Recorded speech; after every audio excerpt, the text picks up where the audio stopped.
बहुत ही प्यारा सा क्वेश्चन बालक, बहुत ही पॉपुलर सा क्वेश्चन अभी स्क्रीन पर दिख रहा है। ये मेंस पॉइंट ऑफ व्यू से भी इंपॉर्टेंट है क्योंकि इस पैटर्न पर मेंस में भी क्वेश्चन पूछा गया जेईई मेंस में, है ना। अच्छे से ट्राई करो, बहुत ही आसान करके बताने वाले हैं। बेसिकली यहाँ पर एफ का वैल्यू ये दिया हुआ है और हमसे ये पूछ रहा है। ये तो एफ ऑफ 100 है और ये एफ डैश का मतलब तुम जानते हो कि हमें एफ का डिफ्रेंसिएशन कराना है, यानी कि बेसिकली ये डिफ्रेंसिएशन का क्वेश्चन है। हम बोल रहे हैं कि ये जो क्वांटिटी है इसको हम थोड़ी देर के लिए अगर वाई लेट कर ले तो कुछ इस तरीके से डेटा आएगा। और अब थोड़ा सा अगर दिमाग लगा करके हम लोग मेरे भाई इस 2x को अगर हम चेंज कर दे, इस 2x को हम क्या लिख सकते हैं ताकि एक हमें पैटर्न मिल जाए। इस 2x को हम x प्लस एक्स लिख ले, क्या ये 2x को हम x प्लस एक्स लिख लिए। अब तुम यहाँ पर नोटिस करो, यहाँ से लेकर के ये जो तुम्हें दिख रहा है ये क्या है, ये क्या है मेरे भाई। अगर तुम ध्यान से देखो तो ये भी y ही है, ये भी y है। क्यों y है? क्योंकि यहां पर देखो y का वैल्यू कितना है, x plus 1/2x plus 1/2x plus 1/2x infinite तक। और यहां से जब हम नोटिस करें इसको छोड़ के ये रेड वाले पोर्शन को, तो ये भी वही है, x plus 1/2x plus 1/2x plus infinite तक। यानी कि ये जो रेड वाला सर्कल्ड है ये अपना क्या है मेरे भाई, y है, ये y ही है। तो अगर हम इसको y बोल रहे हैं तो यहां पर हम y लिख सकते हैं।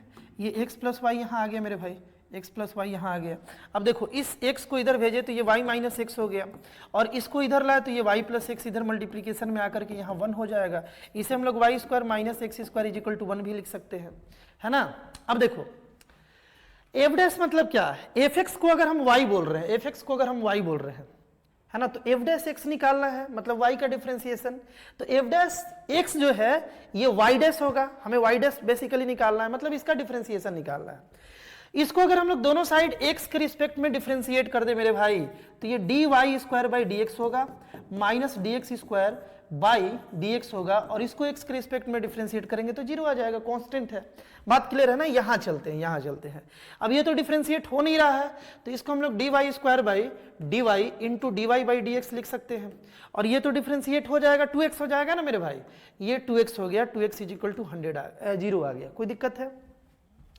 इसका डिफरेंशिएशन 2y हो जाएगा, है ना, 2y into dy by dx, और यहाँ पर minus 2x is equal to 0। अब ध्यान से समझना, dy बाई dx ही तो y डैश है ना। यहाँ पर y इज इक्वल टू इतना था तो ये dy बाई dx जो है, ये dy बाई dx जो है यही तो y डैश है। तो यहाँ पर हम लोग इसे y डैश लिख सकते हैं बालक, y डैश लिख सकते हैं इसको, एक सेकंड बालक, है ना। इसको हम लोग y डैश लिख सकते हैं, y डैश माइनस 2x हो गया। अब इसको इधर भेजे तो y dash is equal to 2x by 2y आ गया, बाई 2y आ गया। देखो क्वेश्चन बन गया, क्वेश्चन बन गया। ध्यान से समझो कैसे बन गया।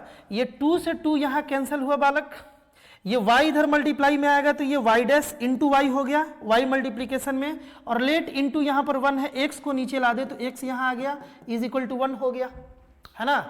तुम्हें दिख रहा है क्या आंसर आ गया? आंसर आ गया है। कैसे आंसर आया, ध्यान से सुनना। y क्या था बालक, y क्या था, y था अपने पास एफ एक्स, y डैश क्या है, एफ डैश एक्स है, एफ डैश एक्स है, और x तो x है, इज इक्वल टू 1 है ना।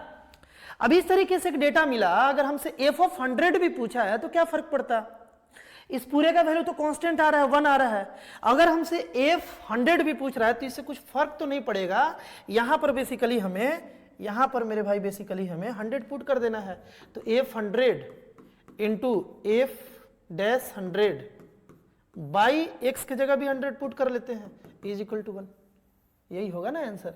यानी कि इस क्वेश्चन का राइट आंसर जो था मेरे भाई वो 1 था। आई होप इस क्वेश्चन को भी तुम अच्छे से समझे होगे। इस पैटर्न पर और भी क्वेश्चन जो तुम्हारे जेईई मेंस जेईई एडवांस के सफर को लगातार आसान बना रहा है बालक, बहुत सारा कंटेंट इस चैनल पर अपलोडेड है और बहुत सारा अपलोड हो रहा है। एक बार चैनल को अच्छे से जरूर विजिट करो, प्लेलिस्ट को चेक करो, काफी सारा कंटेंट तुम्हारे लिए अवेलेबल है मेरे भाई। मिलते हैं हम लोग नेक्स्ट वीडियो में।